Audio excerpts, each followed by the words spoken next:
आम गाँ हंसपड़ा शासन कहीं केते कालू ए गाँ एठी रही आम शुणीचु जितेबले पुरीर गजपति कान्यकुब्जर ब्राह्मण मानक आनी 16 शासन बसई से शासन मध्य केते ब्राह्मण ए जगार आसी रही तेणु यह कहगला हंसपड़ा शासन। ए गाँव में आमर 4 जातिर लोक रही 4 वर्गर गोटे हेले ब्राह्मण तापर द्वितीयटी हेले कर्मकार बा बढ़ई तृतीयटी हेले कमार बा ओझा वंश चतुर्थ हेले भोई एमती 4 वर्गर लोक आम ए गाँव अच्छू बहुत सौहार्दपूर्ण भाव गाँव अवस्थित लोक मैंने सब चलुँच आमर अवस्थिति हूँ पिपिली निमापड़ा रास्तार रटिल छकु प्राय 3 किलोमीटर आसिले भीतर को आम गाँ एपटे निमापड़ा और बालीपाटना रास्तार 2.5 किलोमीटर चौरपदा छकु आसिले आम गाँ पड़ो। ए गाँव में आमर ऐतिह्य हिसाब से ये कहीपर ए अंचल कुआड़े किसी स्कूल नाला बेले आम गाँव में 1914 मसीह स्कूल स्थापन है। आम शुणीचे आमर जेजे बापा सदाशिवानंद से स्कूल आरंभ करते तापर स्कूल प्रथम है शिक्षा व्यवस्था जो स्कूल आरंभ है स्कूल पिला पाठ पढ़ले ऊपर को गले तेणु ए आम गाँव ओएस पाई आईएएस पाई मेडिकल भी पढ़ुं लोक इंजीनियर होती तापर प्रथम सरकारी चाकरी बहुत लोक भी अच्छा पुलिस विभाग में राज्यपाल पुरस्कार पाई अग्निशम विभाग में राष्ट्रपति पुरस्कार पाई आम गाँ पिला माने तेणु ये अनेक कृतित्व आम गाँव में रही एसब छड़ा आम गाँव में अधिष्ठात्री ठाकुर हिसाब से माँ डम्बरेश्वरी अच्छा दुलादी डम्बरेश्वरी द्वितीय भगवत घर अच्छा ओझा साई लोकंर पूजापी तृतीय लोकनाथ महादेव अच्छा आम गाँव ब्राह्मण शासन पूजा पाँच गाँ सेमुंडे सोमनाथ देव अच्छा जहाँकर आज प्रतिष्ठा उत्सव चली पुणी गाँ सेमुंडे भोई साई लोकंर माँ मंगला रही अधिष्ठात्री देवी एमती ठाकुर मानकर पूजा अर्चना चली विभिन्न मेला महोत्सव गाँव समस्ते एकाठी होती एवं से पर्व लगी रही गाँव 5 दिन धरी उत्सव कार्यक्रम चली मंदिर प्रतिष्ठा उत्सव तेणु समस्ते एकजुट होती गाँव एकता सबुल रही लोक मैंने बहुत आनंद रही।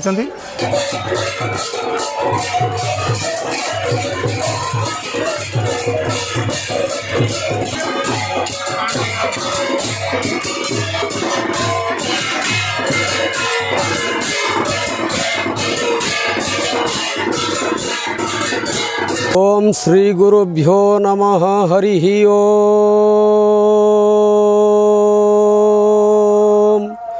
भद्रं कर्णेभिः शृणुयाम देवाः भद्रं पश्येमाख्यभिर्यजत्राः स्थिरैरङ्गैस्तुष्टुवागुं स्वस्त्वनोभिर्व्यसेम देवहितं यदायुः स्वस्ति न इंद्रो वृधस्रवाः स्वस्ति न पूषा विश्ववेदाः स्वस्ति नस्तार्क्ष्यो अरिष्टनेमिः स्वस्ति नो बृहस्पतिर्दधातु वं वन्दे देवो उमापतिसुरगुरु वन्दे जगत्कारणं वन्दे वर्णकभूषणं मुगधरं वन्दे पशूनां पति वन्दे सूर्यशशाङ्कवह्निनयनं वन्दे मुकुन्दप्रियं वन्दे भक्तजनाशयं च वरदं वन्दे शिवशङ्करं।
वेदस्य सुक्तस्य वैश्वामित्रो मादु छंद ऋषिः अग्निर्देवता गायत्री छंदः पाठे विनियोगः वं अग्निमीले पुरोहितं यज्ञं स देवमूर्तिजं होतारं रत्नधातवं अग्निपूर्वे भिरिषिभिरीड्योनुतानैरुत स्वदेवं येह वक्ष्यति अग्निनारैवस्नवत्पौषमेवो दिवे दिवे यशसं वीरवर्तमं अग्नेयं यज्ञमध्वरं विश्वतः परिभोरसि स हि देवेषु गच्छति अग्निर्होता कविक्रतु सत्यश्चित्रस्रवस्तमः देवो देवेभिरागमत यदङ्गदातु सेत्वमग्ने भद्रं करिष्यसि तवेतत्सत्यमङ्गिरः उपत्वाग्ने दिवे दिवे दोषावस्त्राधिया वयं नमो भरं तयेमसि राजं तमध्वराणां गोपामृतस्य तिं दिविं वर्धमानं स्वेदने सनपितेव सूनमेग्ने सोपायनुभवः सचस्वान स्वस्तये हरिः ओम् ओं भूर्भुवस्व कृपालु भगवान् प्रभु त्र्यम्बकदेवाय प्रभु सोमनाथदेवाय नमो नमः।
भाव हंसपड़ा मो परिवार मत नेता कर गाँ हूँ हंसपड़ा हूँ गोटे गाँ जे मु आज जो जगार पहुँचुची एमएलए होती मंत्री होती मत हंसपड़ा गाँ मंत्री कर सहायक होती तेणु ये गाँ पे मुझे जहाँ करी ताहा अत्यंत खुशीदायक।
ମୁଁ କେବେ ଆଶା କରିନଥିଲି ଯେ ଏଭଳି ଏକ ପରିସ୍ଥିତିରେ ଗାଁରେ ଏତେ ସର୍ବାଙ୍ଗୀନ ଉନ୍ନତି ହେବ, ଏ ପ୍ରକାର ଏଣ୍ଟରଟେନମେଣ୍ଟ ହେବ ଏବଂ ସମସ୍ତେ ଆନନ୍ଦରେ ରହିଥିବେ, ଏଇଟାକୁ ମୁଁ କେବେ ଆଶା କରିନଥିଲି। ଏବେ ସେମାନଙ୍କୁ ଆଶୀର୍ବାଦ କରୁଛି ସେମାନେ ସମସ୍ତେ ଭଲରେ ନିଜ ନିଜ ଭିତରେ ଭେଦଭାବ ଭୁଲି ସମସ୍ତେ ଆନନ୍ଦରେ ସୁଖରେ କାଳାତିପାତ କରନ୍ତୁ। ଆଜି ଏ ପ୍ରକାର ଯେଉଁ ଯଜ୍ଞ ହେଇଛି ଆମମାନଙ୍କ ଉତ୍ସାହର ସହିତ ଯଜ୍ଞଟି ଆଜି ସମାପନ କରାଯାଇଛି। ଏ ମନୋଭାବ ସମସ୍ତଙ୍କର ଥିବାରୁ ଆଜି ଏ କାମ ହେଇପାରିଛି। ସବୁବେଳେ ଏମିତି ଆମ ଖୋଲା ହୃଦୟରେ ସମସ୍ତ ଭିତରେ ଖୋଲା ମନରେ ସମସ୍ତେ ରହିବା ଉଚିତ। ମୁଁ ଯୁବକ ବେଳେ ସ୍ୱପ୍ନ ଦେଖିଥିଲି ଯେ ଆମ ହଂସପଡ଼ା ଶାସନ ଏକ ଭବିଷ୍ୟତ ଏକ ଆଦର୍ଶ ଗ୍ରାମ ରୂପେ ପରିଣତ କରିବି ବୋଲି ସେଥିପାଇଁ ଚେଷ୍ଟା ଜାରି ରଖିଛି। ଆଉ ଏପର୍ଯ୍ୟନ୍ତ ମୁଁ କିଛି 90% ଖଣ୍ଡେ ଉନ୍ନତି କଲେଣି। ଆଉ ଭବିଷ୍ୟତରେ ଆମେ ଉନ୍ନତି କରିବୁ ବୋଲି ଆଶା ରଖୁଛୁ। ପୂର୍ଣ୍ଣ ଶିକ୍ଷା କରିଛନ୍ତି ତାଙ୍କୁ ଆମେ ଆମ ନିକଟରେ ପାଇ ଆମେ ବହୁତ ଉତ୍ସାହିତ ଗର୍ବିତ ଏବଂ ତାଙ୍କୁ ଧନ୍ୟବାଦ ଅର୍ପଣ କରାଉ। ପୂର୍ବତନ ବ୍ଲକ ଅଧ୍ୟକ୍ଷ ମହୋଦୟ ଶ୍ରୀଯୁକ୍ତ ପ୍ରଦୀପ ଖଟେଇ ମହୋଦୟଙ୍କୁ ସମ୍ମାନିତ କରିବେ ଆମର ପ୍ରିୟ ଅଶୋକ ଭାଇନା। ସେ ଜଣେ ନିମାପଡ଼ାର ରାଜନେତା, ଦୀର୍ଘ ଦିନ ରାଜନୀତିରେ ରହି ସମସ୍ତଙ୍କ ସମାଜ ସେବା ସେ କରିଛନ୍ତି। ଧନ୍ୟବାଦ ତାଙ୍କୁ ଆମ ଗାଁ ପାଖରେ ଆମେ ପାଇ ତାଙ୍କୁ ବହୁତ ଧନ୍ୟବାଦ। ଆମର ପ୍ରିୟ ନୋମିନୀ ଭାଇ, ମୋର ପରମ ମିତ୍ର ମୁଖୀ ଭାଇ, ତାଙ୍କୁ ସମ୍ବୋଧନ କରିବେ। ଆମର ସୁକାନ୍ତ କୁମାର ଓଝା ମହୋଦୟଙ୍କୁ ଅନୁରୋଧ କରିବି ସେ ପ୍ରଦୀପ୍ତ ଆମର ମୁଖୀ ଭାଇକି ସମ୍ମାନିତ କରିବେ।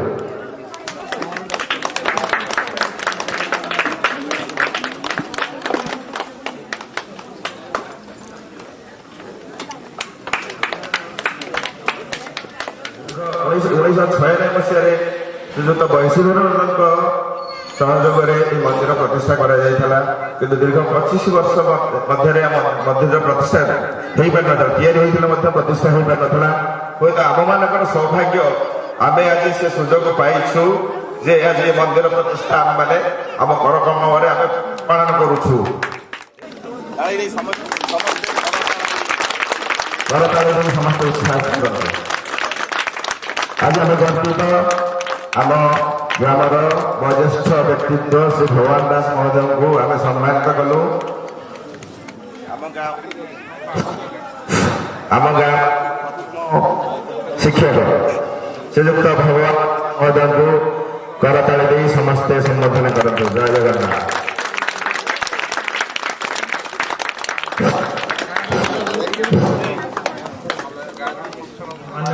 ପ୍ରଦାନ କରନ୍ତୁ।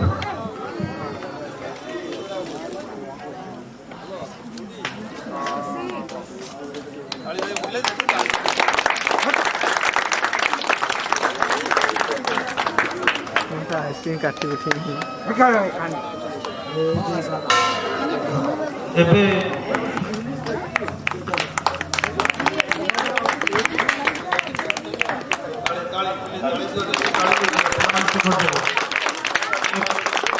ଆଜି ସମ୍ମାନ ପ୍ରଦାନ କରୁଛୁ।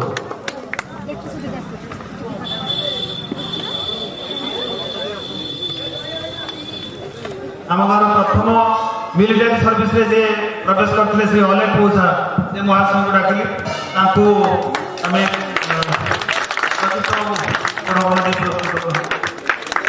ସମ୍ମାନିତ କରୁ।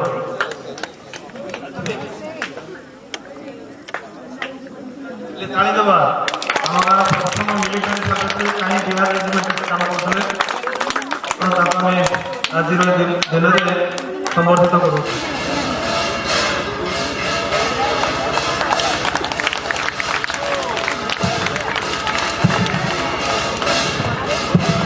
ଆମେ ଯାହାକୁ ଏବେ ମାନ୍ୟତା ପ୍ରଦାନ କରୁଛୁ ସେ ହେଲେ ଆମ ଗାଁର ସୁଯୋଗ୍ୟ ସନ୍ତାନ ସତ୍ୟନାରାୟଣ ଦାସ। ଡାକ ନା ବୁଢ଼ା ଭାଇନା ଡାକିଲେ, ବୁଢ଼ା ଡାକିଲେ ସମସ୍ତେ ଜାଣିବା ପୁରୁଷ ଲୋକମାନେ। ତେଣୁ ସତ୍ୟନାରାୟଣ ଦାସ ସେ ଦେଖିବାକୁ ଯେତିକି ଛୋଟ ଦିଶୁଛି, କାମ ତାର ଅନେକ ବହୁତ ବାଟ ଆଗେଇଛନ୍ତି। ଆମେ ଯେଉଁ ଜାଗାରେ ଆଜି ବସିଛେ, ଏଇଠି ଗୋଟେ ଅନୁଷ୍ଠାନ ଆମର ଥିଲା, ଏଇଠି ମହିଳା ସମିତି ଯୁବ ସଂସ୍ଥା ଆମେ କେତେ ମିଶିଛେ। ପୃଥିବୀର ବିଭିନ୍ନ ଦେଶ ସେ ପରିଭ୍ରମଣ ଯାଇଛନ୍ତି, ବିଭିନ୍ନ ଗବେଷଣା କୃଷି ଉପରେ କରୁଛନ୍ତି। ତାପରେ ଏଭଳି ଜଣେ ବ୍ୟକ୍ତିତ୍ୱକୁ ମୁଁ ମଞ୍ଚକୁ ଆମନ୍ତ୍ରଣ କରିବି। ସୁନାମଧନ୍ୟ ବ୍ୟକ୍ତିତ୍ୱ, ତାଙ୍କର ଏନ୍ଜିଓ ଅଛି ଏବଂ ସେ ଜଣେ ରିପୋର୍ଟର ମଧ୍ୟ ଏବଂ ଜଣେ ସୁଶିକ୍ଷକ ହିସାବରେ ଖୋର୍ଦ୍ଧା ଜିଲ୍ଲାରେ ତାଙ୍କର ନାମ ପ୍ରତିଷ୍ଠା କରିଛନ୍ତି। ସେ ଆମ ସୌଭାଗ୍ୟବଶତଃ ଆମ ଗାଁର ସେ ଜ୍ୱାଇଁ ରୀନାନୀ ଶ୍ରୀମତୀ ରଶ୍ମିରେଖା ଦାସଙ୍କ ହଜବେଣ୍ଡ ଡକ୍ଟର ଗୌରହରି ଦାସ ମହୋଦୟଙ୍କୁ ମୁଁ ଅନୁରୋଧ କରିବି ସେ ଦୟାକରି ମଞ୍ଚକୁ ଆସିବେ, ଦୁଇ ପଦ ତାଙ୍କର ଅନୁଭୂତି କହିବେ ଏବଂ ତାଙ୍କୁ ସମ୍ମାନିତ କରିବେ ଶ୍ରୀଯୁକ୍ତ ଅଶୋକ କୁମାର ସାହୁ ମହୋଦୟ।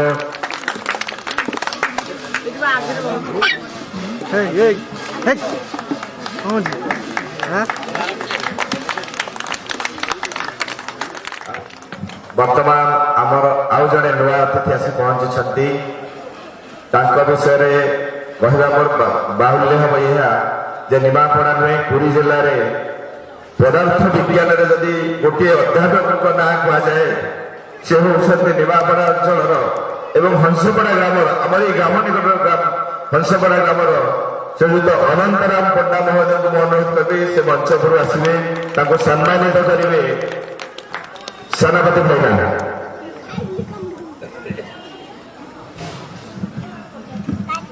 ତାଙ୍କର ବି ମୁଁ ବି ତାଙ୍କର ଛାତ୍ର ଥିଲି। ବର୍ତ୍ତମାନ ସେ ନିମାପଡ଼ା ମହାବିଦ୍ୟାଳୟରେ ପଦାର୍ଥ ବିଜ୍ଞାନର ମୁଖ୍ୟ ଅଛନ୍ତି। ତାଙ୍କୁ ଆମ ଗହଳିରେ ଆମେ ପାଇ ବହୁତ ଖୁସି ଆନନ୍ଦିତ ଏବଂ ସମ୍ବର୍ଦ୍ଧନା କରିଛୁ। ସମ୍ବର୍ଦ୍ଧନା କରିବାକୁ ଆମ ଗ୍ରାମମାନେ ବହୁତ ଉତ୍ସୁକ। ଏଇଟା ଗ୍ରାମର ସବୁ ବ୍ୟକ୍ତିଙ୍କର ସମ୍ମତରେ ତାଙ୍କୁ ସମ୍ମାନ କରାଯାଉଛି। ତାଙ୍କର ସବୁଠାରୁ ବଡ଼ ଜିନିଷ ହେଉଛି ତାଙ୍କର ଛାତ୍ର ଜୀବନର କାହାଣୀ ଏକ ଇତିହାସର କେତେଟା ସେ ଯେଉଁଭଳି ପରିସ୍ଥିତିରେ ଆଜି ଏ ସ୍ଥାନ ଅଳଙ୍କୃତ କରିଛନ୍ତି ସେ ଗୋଟେ ସମାଜ ପାଇଁ ଗୋଟେ ଉଦାହରଣ ସ୍ୱରୂପ ହେବେ। ଆମ ଗ୍ରାମର 3 ଜଣ ସମନାମଧାରୀ ଜ୍ୱାଇଁ ଅଛନ୍ତି ଏବଂ ତାଙ୍କର ଧର୍ମପତ୍ନୀଙ୍କ ନାମ ମଧ୍ୟ ସମନାମଧାରୀ। ଏଇଟା ଗୋଟେ କୋଇନ୍ସିଡେଣ୍ଟ। ତାପରେ ମୁଁ ଅନୁରୋଧ କରିବି ସେ ମାମିନାର ମିଷ୍ଟର ଯାହାର ଆମର 3 ଜଣ କନ୍ୟା ଅଛନ୍ତି ଯେ ମାମିନା ଗୋଟେ ବିରଞ୍ଜି ନାରାୟଣ ମହାପାତ୍ର, ଆଉ ଜଣେ ବିରାଜ ନାରାୟଣ ମହାପାତ୍ର, ଆଉ ଜଣେ ବିରଞ୍ଜି ନାରାୟଣ ମହାପାତ୍ର ବିରଞ୍ଜନା ଦାସ। ତେଣୁ ବର୍ତ୍ତମାନ ଉପସ୍ଥିତ ଅଛନ୍ତି ବିରଞ୍ଜି ନାରାୟଣ ମହାପାତ୍ର ମହୋଦୟ। ଶ୍ରୁତିରେଖା ଦାସଙ୍କର ହଜବେଣ୍ଡ ମହୋଦୟଙ୍କୁ ଅନୁରୋଧ କରିବି ଦୟାକରି ସେ ମଞ୍ଚକୁ ଆସିବେ। ସେ ଜଣେ ଆଇନ ଡିଗ୍ରୀ ଭୁବନେଶ୍ୱରରେ ତାଙ୍କର ବହୁତ ଖ୍ୟାତ ଅଛି। ଆଉ ଆଜି ଆମେ ତାଙ୍କୁ ଆମ ଗହଣରେ ପାଇଛୁ ସେଥିପାଇଁ ଆମ ଗ୍ରାମବାସୀ ତାଙ୍କୁ ସମ୍ମାନିତ କରୁଛୁ। ସେଥିପାଇଁ ଆମେ ବହୁତ ଗର୍ବିତ। କରତାଳି ଦେଇ ଆମର ଅତିଥି ଆମ ଗାଁରେ ଜ୍ୱାଇଁଙ୍କୁ ସମ୍ମାନିତ କରାଯାଏ। ସମ୍ମାନିତ କରିବେ ଅଶୋକ କୁମାର ସାହୁ ମହୋଦୟ।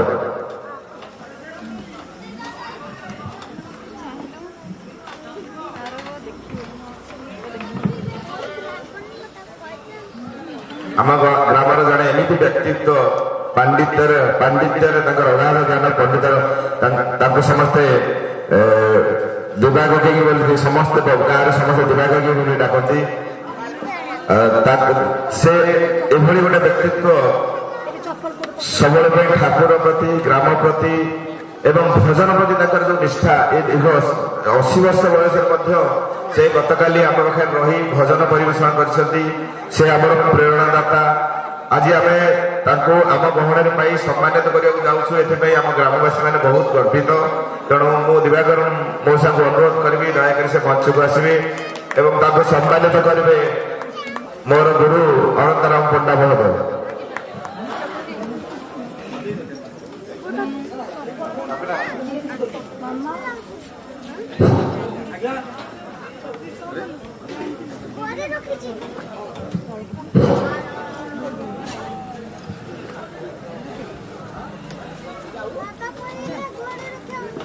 ଦୀର୍ଘ 80 ବର୍ଷ ବୟସ ହେଲେ ମଧ୍ୟ ସେ ଆମ ପାଖରେ ବସି ଭଜନ ପରିବେଷଣ କରନ୍ତି।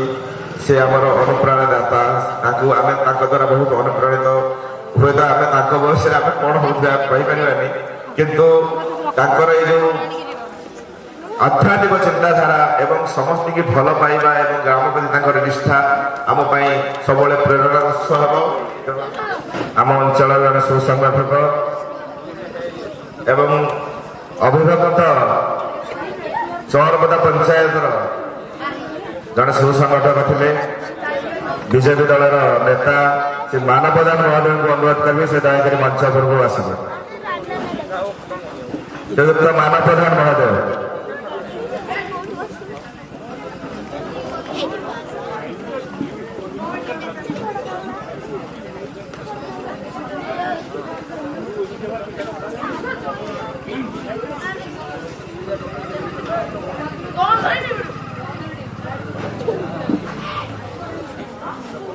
ବୋଧେ ସେ ଉପସ୍ଥିତ ନାହାନ୍ତି। ଏହାପରେ ମୁଁ ଅନୁରୋଧ କରିବି ଆମ ଅଞ୍ଚଳର ଆଉ ଜଣେ ସୁସଂଗଠକ ସମସ୍ତେ ଛବିବାବୁ ବୋଲି ଡାକନ୍ତି। ସେ ଜଣେ ସମାଜସେବୀ ଭଳି ଦୁଃଖ ସୁଖରେ ସମସ୍ତଙ୍କ ସାଥିରେ ପ୍ରାୟ ଥାଆନ୍ତି। ସେ ବ୍ୟକ୍ତିତ୍ୱକୁ ମୁଁ ଅନୁରୋଧ କରିବି ସେ ମଞ୍ଚ ଉପରେ ଆସିବେ ବିପଦ ବକ୍ତବ୍ୟ। ତାକୁ ସମ୍ମାନିତ କରିବେ। ଆମ ଗ୍ରାମର ପ୍ରଭାକର ନନ୍ଦ ପକେଇକି ମୁଁ ଅନୁରୋଧ କରିବି ସେ ସମ୍ମାନିତ କରିବେ। ସତ୍ୟଭୂଷଣ ସ୍ୱାଇଁ ତାଙ୍କର ଡାକ ନାମ ହେଉଛି ଛବି ବାବୁ, ସମସ୍ତେ ଏଠି ଛବି ବାବୁ ବୋଲି ଡାକନ୍ତି। ଆଜି ସେ ଆମ ମଞ୍ଚରେ ଉପସ୍ଥିତ ହୋଇଛନ୍ତି, ସେଥିପାଇଁ ଆମ ଗ୍ରାମ ତରଫରୁ ତାଙ୍କୁ ଧନ୍ୟବାଦ, ଶୁଭେଚ୍ଛା। ତାପରେ ଆମର ଜଣେ ସମ୍ମାନିତ ଜ୍ୱାଇଁ, ଆମେ ସମ୍ମାନିତ କରୁ ଜଣେ ଜ୍ୱାଇଁକୁ ଯିଏକି ସୁଦୂର ବାଙ୍ଗାଲୋରରେ ଏକ ପ୍ରତିଷ୍ଠିତ କମ୍ପାନୀରେ ଏକ ପ୍ରତିଷ୍ଠିତ କର୍ମଚାରୀ ହିସାବରେ ବାଧିତ। ସେ ଆଉ କେହି ନୁହନ୍ତି, ନିବେଦିତା ନନ୍ଦଙ୍କର ହଜବ୍ୟାଣ୍ଡ ଶ୍ରୀଯୁକ୍ତ ରାଜୀବ ମାନ ମହୋଦୟଙ୍କୁ ଅନୁରୋଧ କରିବି ସେ ମଞ୍ଚ ଉପରୁ ଆସିବେ। ତାଙ୍କ ସହିତ ନିବେଦିତା ତାଙ୍କର ସହଧର୍ମିଣୀ ମଧ୍ୟ ମଞ୍ଚ ଉପରକୁ ଆସିବେ। ଶ୍ରୀମତୀ ନିବେଦିତା ନନ୍ଦ ଏବଂ ଶ୍ରୀଯୁକ୍ତ ରାଜୀବ ମାନ ମହୋଦୟଙ୍କୁ ଅନୁରୋଧ କରୁଛି ମଞ୍ଚ ଉପରକୁ ଆସନ୍ତୁ। ତାଙ୍କୁ ସମ୍ମାନିତ କରିବେ ଅଶୋକ କୁମାର ସାହୁ ଏବଂ ପ୍ରଦୀପ୍ତ ମୁଖୀ ମହୋଦୟ। ଶ୍ରୀମତୀ ନିବେଦିତା ନନ୍ଦ ଆମ ଗ୍ରାମ ରେକର୍ଡରେ ଅଛନ୍ତି। ସେ ପ୍ରଥମ ସଫ୍ଟୱେର ଇଞ୍ଜିନିୟର ଆମ ଗାଁର ଏବଂ ସେ ଦୁଇ ଜଣ ଭଲ କମ୍ପାନୀରେ ଭଲ ପ୍ୟାକେଜରେ ଅଛନ୍ତି। ସେ ତାଙ୍କ ପ୍ରତି ତାଙ୍କର ସବୁବେଳେ ଆମ ଗ୍ରାମ ପ୍ରତି ସଦ୍ଭାବନା ରହିଛି। ସବୁବେଳେ ସେ ଗାଁ ବିଷୟରେ ପଚାରନ୍ତି, ଗାଁରେ କେମିତି ଚାଲିଛି ଭଲ ମନ୍ଦ ସବୁବେଳେ ହାଣ୍ଡ ପଚାରନ୍ତି। ତାଙ୍କୁ ଆମେ ସମ୍ମାନିତ କରୁଛୁ ଆମ ଗ୍ରାମବାସୀମାନେ। ସେଥିପାଇଁ ଆମେ ଗ୍ରାମବାସୀମାନେ ଉତ୍ସାହିତ ଅଛୁ ଏବଂ ତାଙ୍କୁ ସମ୍ମାନିତ କରିବେ ଆମର ଶ୍ରୀଯୁକ୍ତ ଅଶୋକ କୁମାର ସାହୁ ଏବଂ ପ୍ରଦୀପ୍ତ ମୁଖୀ ମହୋଦୟ। ତାପରେ ମୁଁ କହିବି ସେଇ ବ୍ୟକ୍ତିତ୍ୱ ଯେ ଆମ ଗ୍ରାମର ଏଭଳି ଗୋଟେ ବ୍ୟକ୍ତିତ୍ୱ, ଆମ ଗ୍ରାମର ଏଭଳି ଗୋଟେ ଆଦର୍ଶବାନ ବ୍ୟକ୍ତି ଯେ ସୁଦୂର ଭୁବନେଶ୍ୱର ଏବଂ ବାଙ୍ଗାଲୋରରେ ରହିଲେ ମଧ୍ୟ ଆମ ଗ୍ରାମ ପ୍ରତି ପ୍ରୀତି, ଭଲ ପାଇବା, ଶ୍ରଦ୍ଧା ଏବଂ ଆମ ଗ୍ରାମର ଉନ୍ନତିକରଣ ପାଇଁ ସର୍ବଦା ଚିନ୍ତା କରୁଥିବା ବ୍ୟକ୍ତିତ୍ୱ ସେ କେହି ନୁହନ୍ତି। ଆମ ଗ୍ରାମର ପ୍ରଥମ OS, ପ୍ରଥମ IS, ସ୍ପେଶାଲ ରିଲିଫ ଫଣ୍ଡର କମିଶନର ଶ୍ରୀଯୁକ୍ତ ରାମନାରାୟଣ ଦାସ ମହୋଦୟ ସେ ଆଜି ଆମ ଗ୍ରାମ ଉଦ୍ଦେଶ୍ୟରେ ଆସିପାରିଲେନି ବୋଲି ବହୁତ ଥର କଥା ହେଇଛନ୍ତି, ବହୁତ ଦୁଃଖ ପ୍ରକାଶ କରିଛନ୍ତି। କିନ୍ତୁ ମୁଁ ଯାଇପାରୁନି। ମୁଁ ତାକୁ ଅନୁରୋଧ କଲି ଯେ ଆପଣଙ୍କ ଭଳି ବ୍ୟକ୍ତିତ୍ୱଙ୍କର କିଛି ସଜେସନ, କିଛି ବକ୍ତବ୍ୟ ଯଦି ଆମ ଉଦ୍ଦେଶ୍ୟରେ ରୁହେ ତାହେଲେ ଆମେ ନିଶ୍ଚିତ ଉପକୃତ ହେବୁ। ଗାଁ ପ୍ରତି ତାଙ୍କର ସଦ୍ଭାବନା, ନିଷ୍ଠା, ଭଲ ପାଇବା ଏବଂ କାର୍ଯ୍ୟରେ ତାକୁ ଦେଖେଇବା, ସେଭଳି ବ୍ୟକ୍ତିତ୍ୱ ହେଉଛନ୍ତି ଆମର ଗଣେଶ ଚନ୍ଦ୍ର ଓଝା ମହାଜଙ୍କୁ ମୁଁ ଅନୁରୋଧ କରିବି ସେ ଦୟାକରି ମଞ୍ଚକୁ ଆସିବେ। ଆଜି ଯେଉଁ ଯେଉଁ ପଞ୍ଚକୁଣ୍ଡୀୟ ମହାଯଜ୍ଞ ହେଉଛି, ଏ ଯଜ୍ଞରେ ତାଙ୍କର ଭୂମିକା ବର୍ଣ୍ଣନା କରିହେବନି। ତାକୁ ଯଦି ସମ୍ମାନିତ ଆମେ ମଞ୍ଚ ଉପରେ ନ କରିବୁ ହୁଏତ ଆମର ଯେଉଁ କାର୍ଯ୍ୟକ୍ରମର ସଫଳତା ଅନୁଭବ ଆମେ କରିପାରିବୁନୁ। ତେଣୁ ମୁଁ ବର୍ତ୍ତମାନ ଅନୁରୋଧ କରୁଛି ଗଣେଶ ଚନ୍ଦ୍ର ଓଝା ମହାଜଙ୍କୁ ମଞ୍ଚ ଉପରୁ ଆସିବେ ଏବଂ ତାଙ୍କୁ ସମ୍ମାନିତ କରିବେ ପ୍ରଦୀପ କୁମାର ଖଣ୍ଡାଇ ମହୋଦୟ। ଗଣାକାଙ୍କ ଉଦ୍ଦେଶ୍ୟରେ ଜୋରଦାର ତାଳି ହଉ। ଗଣାକା ଯୋଉଭଳିଆ କାମ କରୁଛନ୍ତି ଆଜି ମାନେ ଏଇ ପଞ୍ଚକୋଟିଆ ମହାଯଜ୍ଞ ପାଇଁ ଆଉ ଯେତେ ସମୟ ଦେଇଛନ୍ତି, ଯଦି ଏଇଭଳି 15ଟି ଲୋକ ଯଦି ଆମର ସହଯୋଗ କରିବେ ତାହା କୌଣସି କାମ ଅଟିବ ନାହିଁ। ଜଣେ ମେଧାବୀ ଛାତ୍ର, ତାଙ୍କ ଜୀବନ କାହାଣୀ କହିଲେ ସମସ୍ତ ପାଇଁ ଅନୁପ୍ରାଣିତ ହେବେ। ବର୍ତ୍ତମାନ ସେ ଭୋପାଳରେ ଇଲେକ୍ଟ୍ରିକାଲ ଇଞ୍ଜିନିୟରିଂ ଅଫିସର ଜବରେ ଅଛନ୍ତି। ସେ ସୌଭାଗ୍ୟବଶତ ଛୁଟିରେ ଆସି ଆମ ଗାଁରେ ଅଛନ୍ତି। ମୁଁ ତାଙ୍କୁ ଅନୁରୋଧ କରିବି ଶ୍ରୀଯୁକ୍ତ ସୁଶାନ୍ତ କୁମାର ମହାରାଣା ମହୋଦୟଙ୍କୁ ଅନୁରୋଧ କରିବି ସେ ମଞ୍ଚ ଆସନ ହେବେ ଏବଂ ତାଙ୍କର ବକ୍ତବ୍ୟ ପ୍ରଦାନ କରିବେ। ସୁଶାନ୍ତ କୁମାର ମହାରାଣା ତାଙ୍କର ସବୁଠାରୁ ଆଜିକାଲି ତାଙ୍କଠାରୁ ଏତିକି ଅନୁପ୍ରାଣିତ ପିଲାମାନେ ହେବେ ଯେ ଯେକୌଣସି ଆର୍ଥିକ ପରିସ୍ଥିତି ଖରାପ ହେଲେ ମଧ୍ୟ ଯଦି ଇଚ୍ଛା ଶକ୍ତି ଏବଂ ନିଜର ଆଚିଭମେଣ୍ଟର କ୍ୱାଲିଟି ଥିବ ସେ ନିଶ୍ଚିତ ତାର ସଫଳ ହେବ। ସେ ଗୋଟେ ତାର ଉଦାହରଣ। ତେଣୁ ସୁଶାନ୍ତ କୁମାର ମହାରାଣାଙ୍କୁ ଅନୁରୋଧ କରିବି ସେ ମଞ୍ଚକୁ ଆସିବେ। ତାଙ୍କୁ ସମ୍ମାନିତ କରିବେ ଅଶୋକ କୁମାର ସାହୁ ମହୋଦୟ।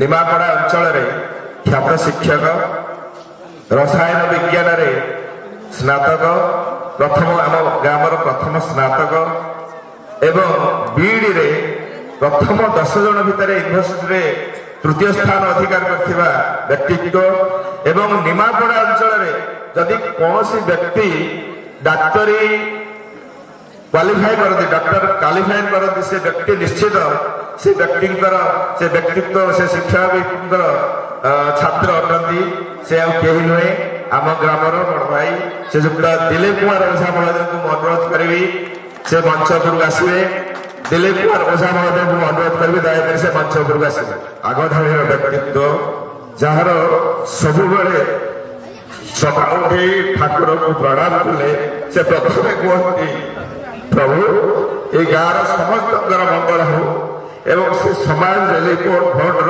सदस्य अच्छा निमापड़ा समस्ते भल पाती आम ग्राम आकुंठ आकुलता अच्छी जे आम ग्राम के विकास हम और समस्त को साहाय्य करेंगे से भी बहुत दुखी रोगी को साहाय्य कर जड़े cancer patient chief minister relief fund आने प्रदान कर आरोग्य कर सब मंदिर प्रतिष्ठा भूमिका जो अनुदान जो बाहर आसे ये जो कार्यक्रम संपादन हो भूमिका अतुलनीय और से भाई व्यक्तित्व यदि आज आम सम्मानित न करवा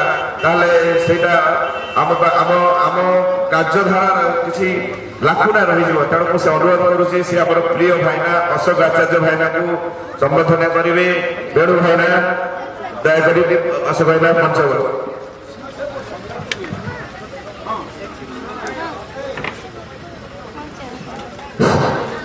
अशोक भाईना जो योजना आगामी दिन में से केमी ग्राम विकास कौन कौन प्रोब्लेम अच्छी सल्व हम ये वयोज्येष्ठ मान सम्मानित कर भी गोटे धारा अच्छी ये जो आग्रह एवं सजेसन को आम कार्यकारी कर समस्त धर्म को जोरदार स्वागत करा बिना बोले ये हो पार अशोक भाईना बबुली टुकी ये जो नवीन एमाने जदि नथाते आम कम समापन हो पार धन्यवाद।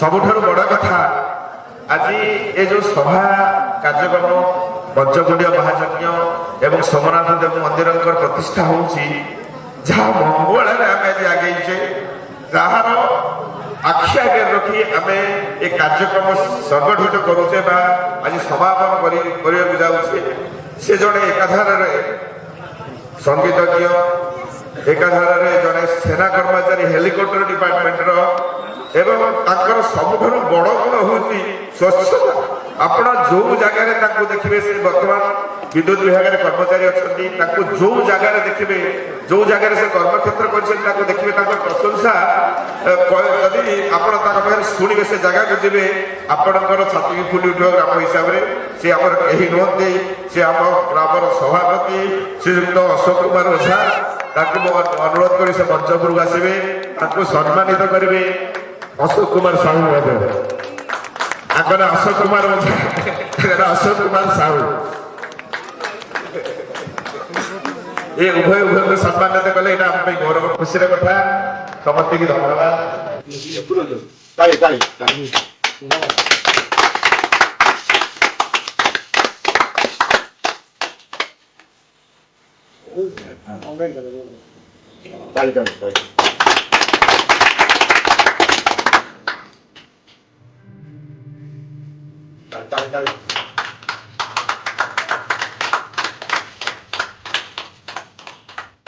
शेष आम ग्राम सम्मानित करेंगे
ଆସନ୍ତୁ ଜାଣିବା ଆମ ଗାଁର ସାଂସ୍କୃତିକ କାର୍ଯ୍ୟକ୍ରମ ବିଷୟରେ।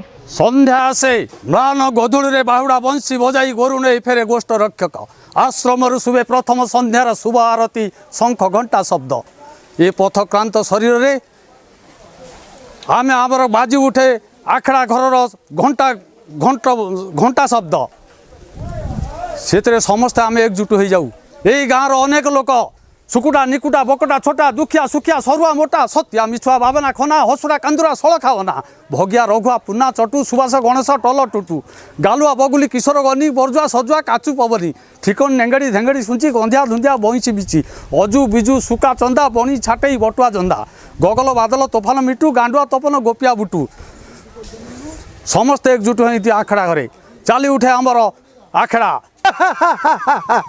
ସିଦ୍ଧି ଲାଭ କରିଛୁ ମୁଁ ଏବେ ଅମର ଅଜୟ ମୁହିଁ ରହିବି ଜଗତେ ଦେବରାଜ ମମ ପ୍ରତି କରିଅଛ ଯୋଉ ଅତ୍ୟାଚାର ଅଚିରେ ମୁଁ ନେବି ପ୍ରତିଶୋଧ ଭୈରବ ସଜା ବାହିନୀ ସ୍ୱର୍ଗ ରାଜ୍ୟ କର ଆକ୍ରମଣ ବନ୍ଦୀ କରି ନେଇ ଆସ ଦେବତା ସକଳେ।